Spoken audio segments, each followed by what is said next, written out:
দর্শক, শিশু রামিসাকে ধর্ষণ এবং হত্যার ঘটনায় দায়ের করা মামলায় আজ কিছুক্ষণ আগেই আদালতে চার্জশিট দাখিল হয়েছে। সেখানে আছেন সিএমএম কোর্টে আছেন আমাদের সহকর্মী মোহাইমিনুল অপু। তিনি আমাদের সাথে এই মুহূর্তে যুক্ত হচ্ছেন। অপু, কিছুক্ষণ আগে চার্জশিট দাখিল হয়েছে, আমরা সম্প্রতি খবর পেয়েছি। একটু জানাবেন আসলে যেটা বলা হচ্ছিল যে আজকের মধ্যে যদি চার্জশিট দাখিল হয় তাহলে শুনানি আজকে থেকেই শুরু হতে পারে। সে ব্যাপারে এখন পর্যন্ত সবশেষ কি তথ্য রয়েছে আপনার কাছে?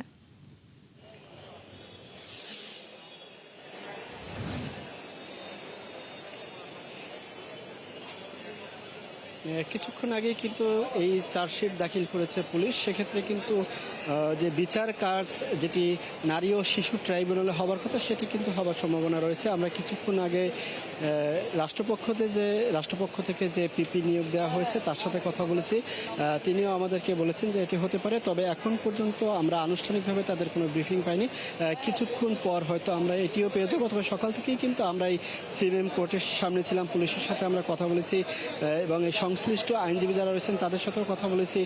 তখন কিন্তু পুলিশের পক্ষ থেকে আমাদেরকে জানানো হয়েছিল যে সকাল 11টার ভিতরে তারা চার্জশিট গঠন করবে। সেটি কিন্তু একদম গড়াতে গড়াতে বিকাল হয়ে গেল। তবে সব কিছু মিলিয়ে কিন্তু চার্জশিট দাখিল হয়েছে। এরপরে কিন্তু এটির আজকেই কিন্তু বিচার কাজের শুনানি সেটি কিন্তু হতে পারে। তবে সরকার থেকেও কিন্তু স্বরাষ্ট্রমন্ত্রী যেটি বলেছিলেন যে 5 থেকে 7 দিনের ভিতরে এর একটি যে বিচার কাজের যে ফলাফল সেটি কিন্তু বেরিয়ে আসবে। এবং প্রধানমন্ত্রী তারেক রহমান তিনিও কিন্তু আভাস দিয়েছিলেন, গতকাল বলেছিলেন যে 1 মাসের ভিতরে কিন্তু এর বিচার কাজ সম্পন্ন হবে এবং এটি একটি দৃশ্যমান সাজা হবে, এমনটা কিন্তু তারা প্রত্যাশা করে বলেছিলেন। জানেন যে 19শে মে কিন্তু এই শিশু রামিসাকে প্রথমে ধর্ষণ এবং পরে কিন্তু হত্যা করা হয় শ্বাসরোধে। এর পরবর্তীতে কিন্তু তার মাথা বিচ্ছিন্ন করা হয়। এটি কিন্তু সিআইডি থেকে যে ফরেনসিক রিপোর্ট এবং ময়নাতদন্ত দেওয়া হয়েছিল সেখানে কিন্তু এটি উল্লেখ করা হয়েছে। তা পর্যালোচনা করে কিন্তু আমরা এটি জানতে পেরেছি। সেক্ষেত্রে কিন্তু এই অভিযুক্ত আসামি যিনি রয়েছেন সোহেল রানা,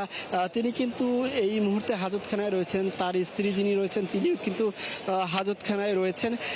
এরপরে কিন্তু তাদেরকে কিন্তু এই সিএমএম কোর্টে কিন্তু উঠানো হয়নি। তবে এখানে কিন্তু পুলিশ কিন্তু এসে যে চার্জশিট সেটি কিন্তু জমা দিয়েছে। তবে আমরা যেটি আগ থেকেই জানতে পেরেছিলাম যে আজকেই এটির বিচার কাজ শুরু হতে পারে, সেটি হওয়ার সম্ভাবনা রয়েছে। আমরা এখানে রয়েছি।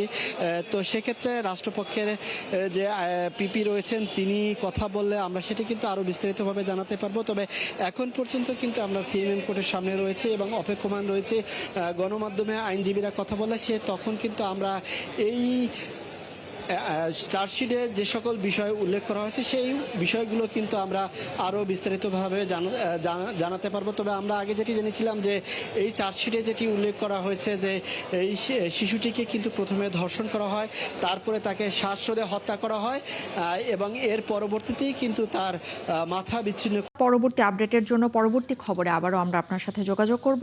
দর্শক, সিএমএম কোর্ট থেকে আমাদের সাথে যুক্ত হয়েছিলেন আমাদের সহকর্মী মোহাইমিনুল অপু।